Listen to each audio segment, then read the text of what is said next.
Oi, gente, tudo bem? A aula de hoje vai ser sobre o Reino Monera. Vamos lá? Primeiro eu vou falar um pouquinho sobre as características dos integrantes do Reino Monera, que são as bactérias, tá? Então, como eu acabei de falar, o Reino Monera é composto por bactérias, mas também cianobactérias e arquibactérias. Quem são as cianobactérias? São bactérias que se alimentam através da luz solar, então elas fazem fotossíntese. E as arquibactérias são bactérias que conseguem viver em lugares muito extremos, como, por exemplo, em salinas ou num vulcão. Eles são seres procariontes, e uma coisa muito legal que de todos os reinos, ele é o único reino que tem seres procariontes, tá?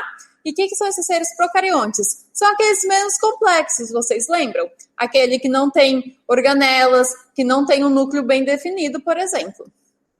E nós conhecemos as bactérias muito bem, porque ela está na composição de várias coisas, como, por exemplo, iogurte e queijos. Isso mesmo. A bactéria serve para espessar esses tipos de alimento. Vamos lá. Aqui são algumas imagens para vocês se familiarizarem com as bactérias. Essa mais redondinha são as cianobactérias. Essa de cima é uma bactéria comum que você vai ver por aí. E a de baixo é uma arquibactéria, essa que parece um Cheetos. Tá, e como que essas bactérias vivem? Como elas se alimentam? Bem, elas podem ser tanto autótrofas quanto heterótrofas. Quando são seres autótrofos, quer dizer que eles conseguem produzir o seu próprio alimento, vamos dizer assim. Então, eles podem ser como as cianobactérias, que são seres fotossintetizantes e conseguem converter energia luminosa em energia para o seu corpo. E também tem as quimiosintetizantes, que sintetizam elementos químicos, por exemplo, a sulfatobactéria. Legal, né, gente? E também tem os heterótrofos. Os heterótrofos, eles não conseguem produzir o seu próprio alimento. Por isso, eles precisam ter uma absorção extracelular, tá absorvendo outros organismos. A bactéria também pode ser assim, como, por exemplo, quando nós temos alguma doença de bactéria no nosso corpo. Elas são bactérias que se alimentam de carne, tá? Porque elas não conseguem tirar energia de elementos químicos ou do sol. E como essas bactérias se reproduzem, como elas se multiplicam para gerar um monte de bactéria? Pode ser através da cisciparidade, que é quando a gente tem uma bactéria, ela vai começar a se duplicar o seu material genético e daí separar em duas bactérias. Então, através de uma, eu gerei duas totalmente iguaizinhas. Então, é uma reprodução assexuada, ok? Também temos a esporulação. Esporulação é o mesmo que a gente estava falando de cistos em algumas aulas atrás.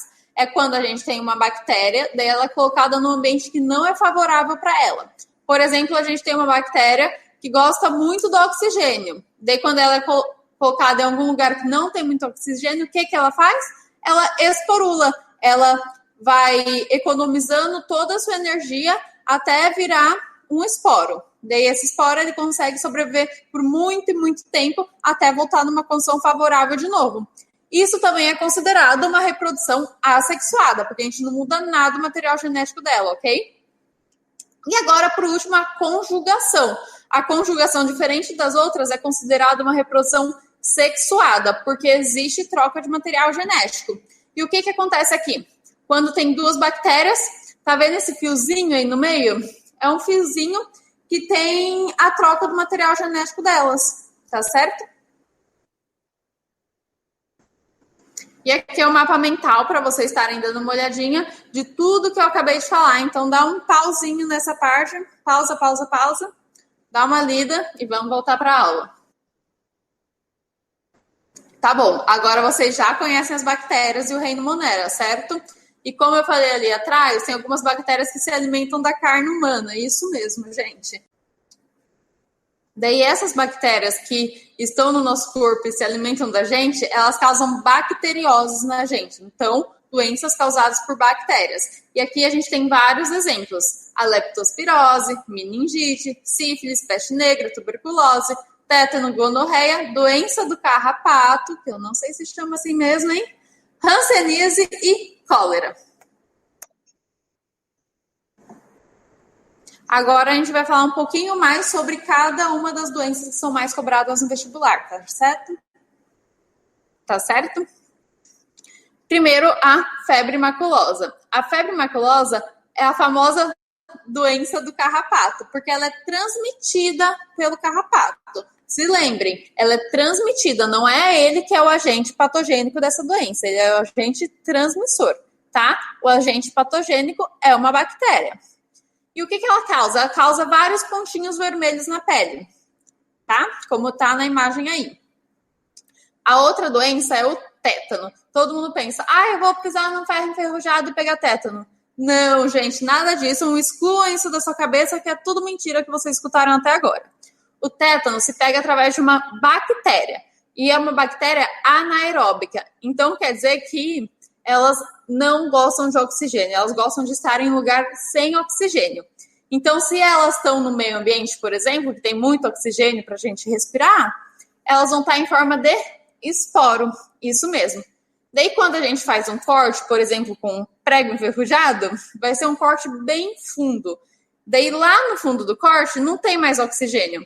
Então, se por acaso a gente tiver um esporo da bactéria em cima do prego enferrujado que nos cortou, esse esporo vai entrar no corte, lá no fundo onde não tem oxigênio, ele vai sair da forma de esporo, vai voltar a ser uma bactéria e assim vai nos infectar com o tétano. Então, não é só pisar num ferro enferrujado. Tem que pisar em algum lugar, tem que se cortar, se machucar bem fundo, para não ter mais contato com oxigênio. E o lugar que você se machucou precisa estar contaminado com um esporo da bactéria do tétano. Combinado? Então, agora vocês sabem que o tétano não é causado por ferro enferrujado. Agora a gente vai falar da tuberculose. Tuberculose é uma doença respiratória que essas bactérias afetam o pulmão do paciente, certo? E ao contrário da bactéria do tétano, essas bactérias, elas gostam muito do oxigênio. Então, quando elas estão em lugar com bastante oxigênio, que a gente está no nível do mar, então tem muito oxigênio para cima da gente, elas se reproduzem muito bem e o paciente vai ficando cada vez pior. Então, o que tem que fazer para curar esses pacientes? Precisa ir para um lugar bem alto, porque quanto mais alto, menos oxigênio em cima da gente.